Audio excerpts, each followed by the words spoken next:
Masih di mata 4, kita kulik mata publik.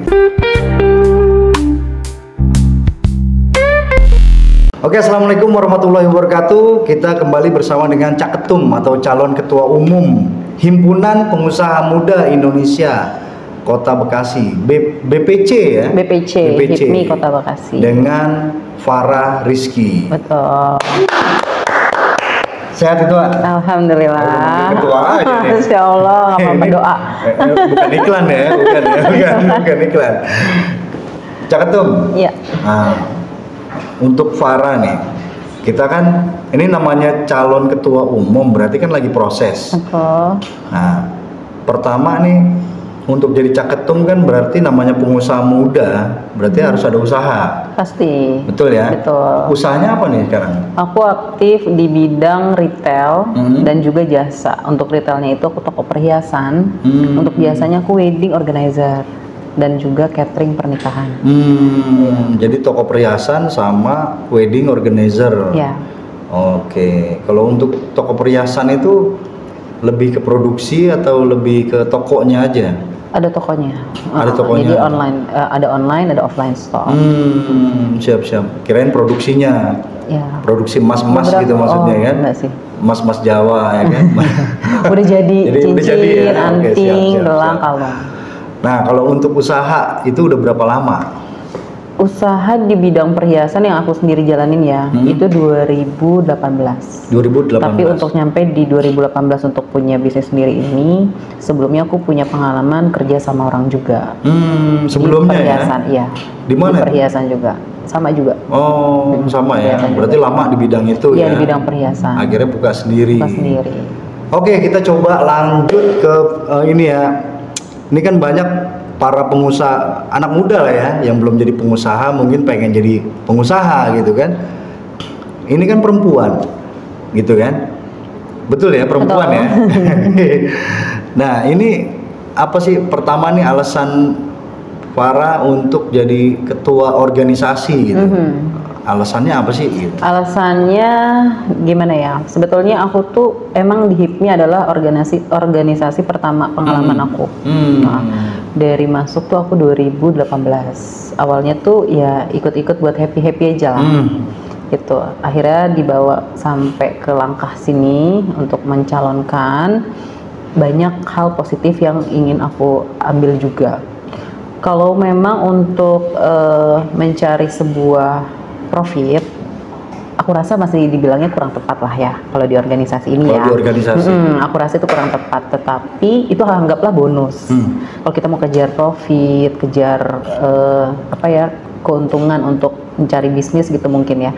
Tapi yang utama adalah di sini kita punya tempat di mana sama-sama tujuan itu sama gitu lah di organisasi ini. Jadi teman-teman yang duduk bareng tuh kita ngomongin tentang misi, visi kita ke depan mau seperti apa, kayak gitu. Dan alasan aku sendiri itu pastinya ingin lebih bermanfaat sih. Lebih bermanfaat. Nah, kalau di HIPMI sendiri udah berapa lama? Aku dari 2018. 2018. Iya, 2018. Dari anggota. Pertama kali itu aku masuk langsung periode pertama aku masuk. Aku kabit. Ketua bidang 9 ya kalau nggak salah. Ketua bidang 9. Setelah itu jadi wasekum bidang 7. Wasekum di bidang 7 di sini juga. Di Kota Bekasi ya. BPC HIPMI Kota Bekasi. Siap. Akhirnya sekarang beranikan. Gitu. Sendiri atau ada yang dorong gitu? Awal mulanya sih pastinya hasil forum sih. Hasil forum. Dari teman-teman yang memang udah kita solid gitu ya, satu grup. Wah, ini siapa ya kira-kira yang akan bisa kita calonkan gitu. Dari semua saat forum tersebut mungkin aku yang lebih senior. Jadi ditawarin untuk Mbak gimana, Mbak Farah mau nggak maju gitu. Karena memang HIPMI ini kan organisasi yang kaderisasi ya. Siap. Gitu. Jadi siapa paling senior kalau bisa maju ya maju dan didukung. Didukung ya. Ini masih bahas HIPMI dulu ya karena penasaran dulu nih karena pemilihan ketua ini agak seru gitu ya di Kota Bekasi ya. Agak seru. Jadi kepo dulu nih, kita pengen tahu dulu tentang pribadinya Farah nih untuk jadi Cak Ketum kan. Iya. Nah, sampai nantinya jadi ketua umum gitu Betul. kan, kalau terpilih gitu kan. Insya Allah. Berharapnya terpilih kan? Yang terbaik aja menurut Terbaik Allah. ya. Oh, siap. Ya. Kalau memang terpilih ya berarti memang terbaik. Terbaik. Kalau Oke, belum siap. berarti memang mungkin ada jalan lain gitu. Siap. Berarti di HIPMI di sejak 2018. 2018. Udah lama tuh ya. Udah. Pengalaman apa yang pernah di organisasi ini di Pengalamannya paling banyak menarik banget gitu? sih. Paling menarik udah pasti kita berkumpul sama orang-orang yang punya pandangan itu dalam hidup ya sama. Karena kita punya bisnis, semuanya bareng-bareng. Terus pastinya kalaupun kita lagi kurang nyaman dengan bisnis kita, punya masalah atau apa segala macam, ini tuh bisa tempat dimana kita cerita gitu loh. Curhat lah ya. Kumpul-kumpul gitu. Manfaatnya sih pasti banyak. Gitu, kita jadi koneksi lebih bertambah ya kan. Dimana pengusaha itu relasi kan penting. Jadi di HIPMI BPC Kota Bekasi merupakan menurut aku ya, aku bisa banyak teman dengan sebidang gitu, satu level lah pengusaha semua gitu. Jadi senang sih yang pasti itu. Pengalaman dengar dari mereka juga punya pengalaman-pengalaman di bidangnya gitu kan. Nah itu menurutku beda-beda dan menarik, gitu ya. Benar. Dan kita juga bisa berkolaborasi kan, gitu. Tukeran konsumen. Betul, gitu ya. bisa berkolaborasi atau mungkin ada yang memang belum punya bisnis pengen nambah lagi bisnis, gitu kan. Banyak kesempatan sih di sini. Siap. Nah kalau untuk ini kan sudah menjadi pengusaha ya. Betul. Jadi masuk anggota HIPMI aja harus udah jadi pengusahanya kan. Iya. Bukan anak buahnya atau kerja di situ kan, harus pemilik ya. Harus pemilik. Nah, coba kita flashback sebentar nih, gimana sih langkah Farah nih waktu pada saat dari kerja tuh, waktu ketuaan kerja, terus akhirnya jadi usaha. Betul. Jadi pertama kali itu kalau flashback cerita ya, waktu itu aku tuh sempet gap year 4 tahun dari lulus sekolah, jadi nggak langsung kuliah. Aku punya pengalaman kerja dulu dan selama bekerja itu aku fokus memang untuk cari uang aja. Mindset aku saat itu belum terbentuk untuk buat apa sih kuliah, karena udah tahu rasanya dapat uang. Akhirnya dengan berkembangnya informasi, terus aku juga banyak berteman gitu ya, ternyata oh kalau kuliah itu harus ada sih tetap ya gitu. Dan akhirnya aku kuliah. Habis dari hasil dari bekerja, nabung kuliah, ambil kuliah di salah satu universitas sekolah komunikasi di Jakarta selama 4 tahun, alhamdulillah on time juga lulusnya. Nah dari situ aku masih coba dari aku kuliah itu aku banyak menimba ilmu lagi, dan aku rasa itu bagus untuk aku langsung implementasikan di dunia nyata gitu. Langsung aku bikin lah apa tuh? bisnis. Yang bikin menarik tuh apa tadi? Yang bisa diimplementasikan? Jadi di kuliah itu aku memang diajarin gimana cara kita untuk memulai bisnis, gitu. Itu caranya seperti apa? Namanya kita harus mempromosikan produk itu dengan cara seperti apa? Namanya kita untuk sales menjual produk harus seperti apa? Itu semua diajarin. Jadi aku rasa kalau misalkan saat itu nggak aku langsung implementasikan di dunia nyata, itu akan menjadi ilmu yang sangat disayangkan gitu loh. Ya akhirnya udah deh aku coba untuk mulai bisnis, aku coba untuk buka toko sendiri. Saat itu masih di salah satu ITC di Jakarta. Itu dari toko yang kecil. Ya udah, dan itu aku mulai. Nah dari situ itu langsung toko perhiasan langsung itu ya. Iya, tapi sebelumnya juga aku ikut ini dulu Mas, pameran-pameran dulu. Sebelum buka toko itu. Iya, itu pameran-pameran dulu. Terus toko itu aku buka pas berapa tahun ya? Kayaknya 3 tahun aku tutup. Untuk mulai usaha nih, kok bisa ngambil keputusan di perhiasan gitu? Ya. Waktu itu gimana tuh ceritanya? Karena udah punya pengalaman kerja di tempat perhiasan juga, kayaknya memang aku cocok passionnya di situ. Gitu, aku senang memberikan solusi ke wanita-wanita yang ingin tampil cantik dengan perhiasan. Dia akan lebih confidence gitu, dan dari situ aku banyak menilai karakter orang. Dan perhiasan itu merupakan sesuatu yang barang mewah indah buat wanita itu kayaknya confidence-nya langsung naik gitu ketika pakai. Ya sorry, Gitu. itu kan udah melangkah udah jauh tuh kayaknya nih ya. Ini kan penasaran juga kok bisa nentuin di situ gitu kan. Sebelumnya apakah sering perhatiin orang atau gimana? Oh enggak, jadi Atau memang kebetulan dan itu jalan Allah kayaknya. Oh, siap, Jadi siap, waktu aku dari sekolah itu lulus, aku dapet job training di Singapura, di perusahaan salah satu retail division. Nah, ketemulah dengan salah satu customer ini aku serve dengan baik gitu ya. Akhirnya dia memberikan name card.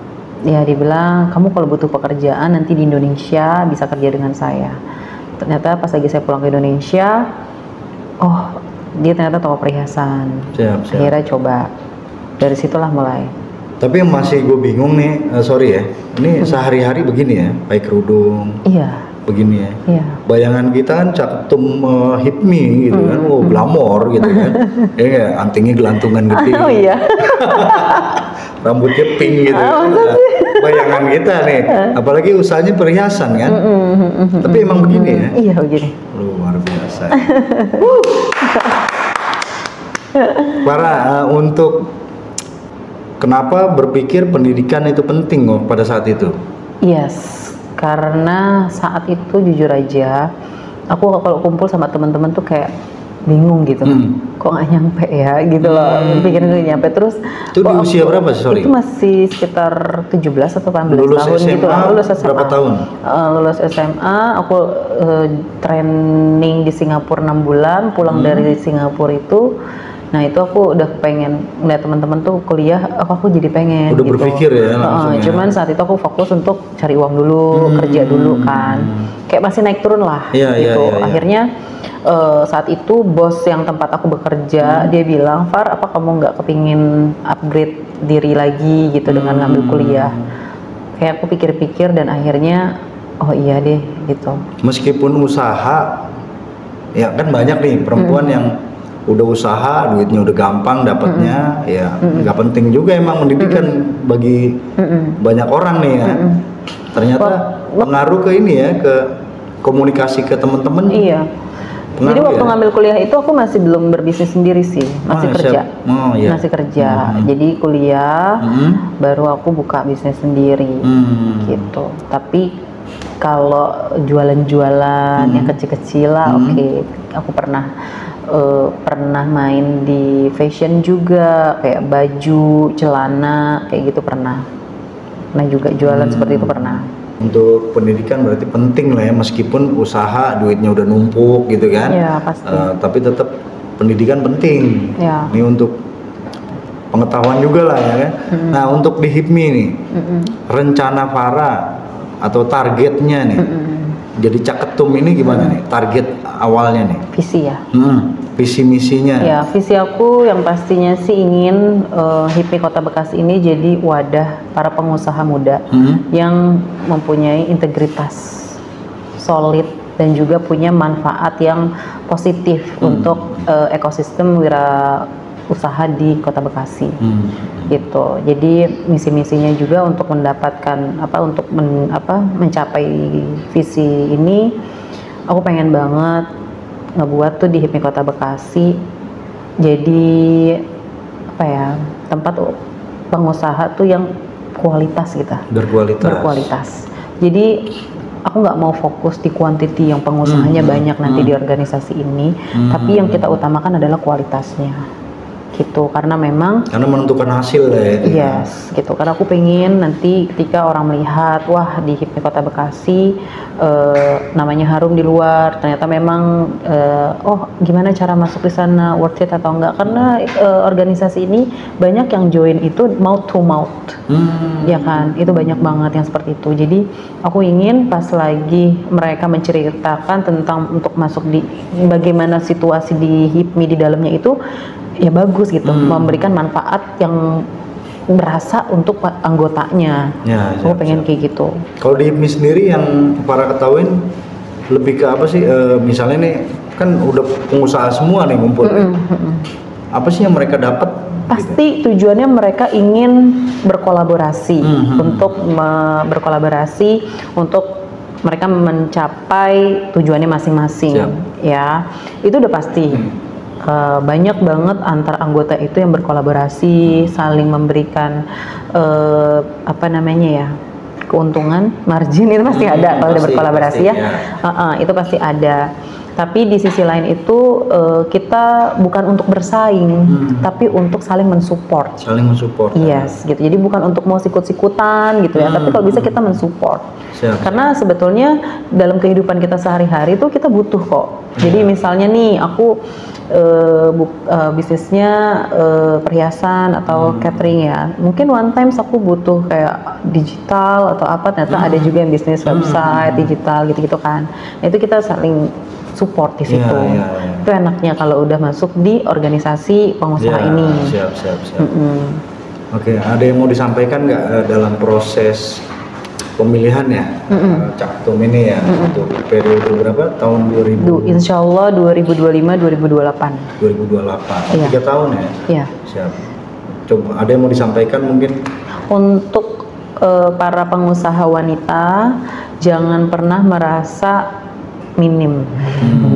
Karena banyak banget namanya wanita itu dia merasa tidak bisa menjadi seorang pengusaha sukses maupun pengusaha hebat, karena memang banyak tantangannya untuk jadi pengusaha wanita. Tapi tantangan itu jangan dijadikan alasan kita untuk tidak bisa bertumbuh dan berkembang gitu. Tantangan itu semua masih bisa dilawan dan menjadikan tantangan itu acuan kita untuk kita bisa meraih suksesnya juga gitu. Karena saat ini sukses bukan hanya milik laki-laki ya, perempuan sudah bisa sukses juga. Oke, Mata 4 kali ini kita terima kasih udah nonton, mudah-mudahan ngerti apa yang kita omongin ya, paham gitu kan. Itu paling penting. Boleh kasih komentar untuk Farah narasumber kita. Terima kasih banyak. Sama. Mudah-mudahan sukses jadi ketua HIPMI jika terpilih nanti kan. 2025. Nanti kita akan buka registrasi juga loh. Siap. Registrasi untuk pengusaha juga. Jadi anggota baru. Nanti kalau misalkan ada yang mau join di anggota HIPMI Kota Bekasi bisa ya langsung ya. Oke. Insya Allah pembukaannya pendaftarannya akan dibuka luar biasa. Ini segera. Mindsetnya 5 langkah ke depan. Pemilihan belum selesai udah langsung membuka registrasi. Calon ketua yang hebat ini. Ini wajib jadi nih. Amin ya Allah. Bukan iklan lagi, bukan.